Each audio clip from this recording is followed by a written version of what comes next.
नमस्कार शेतकरी मित्र मंडळ, ज्या लोकांना व्हर्जिन कॅरेट लागत होतं, वेगवेगळ्या कंपन्या घेत होते, थांबा त्याच रेटमध्ये आपण कोणतं कॅरेट आणलंय. सर्वांचा ब्रँड म्हणजे नीलकमल प्लास्टिक.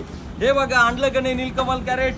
हे बघा खालून स्टँड मधून हे आपण आणलंय डायरेक्ट नीलकमल प्लास्टिक. आणि त्याच्यामध्ये तुम्हाला जर 1.25 किलोचे कॅरेट लागत असेल तर ते पण दोन्ही कॅरेट आणलेले आहेत. हे बघा हे तुम्हाला कट साईज मध्ये 1.25 किलोचं कॅरेट मिळणार नीलकमल.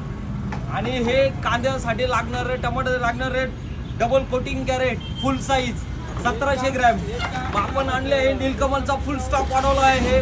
आणि बाहेर तुम्ही वेगवेगळ्या कंपन्यांचे कॅरेट घेताय, थांबा आपण डायरेक्ट त्याच रेटमध्ये नीलकमल देतोय. बघा मग वरती आपल्या दुकानाचं नाव. आपल्या दुकानाचं नाव काय आहे? श्री अरिहंत पॅकर्स, पिंपळ वसंत, तालुका निफाड. इकडे आहेत वणी चौफुली, तिकडून सरळ 1.5 किलोमीटर इकडे या. इथं तुम्हाला मार्केट लागेल, तिथं दुकान आहे अरिहंत नावानी. इकडे आहे टोल नाका, टोल नाक्याच्या पुढे 1 किलोमीटर पुढे या, इथं श्री अरिहंत नाव शोधा आणि तिथं या आणि घेऊन जा तुम्हाला हवं असलेले कॅरेट. नीलकमल प्लास्टिक एकदम ओरिजिनल आणि कमी रेटमध्ये तुमचं नाव टाकून. मग या लवकर दुकानाला भेट द्या.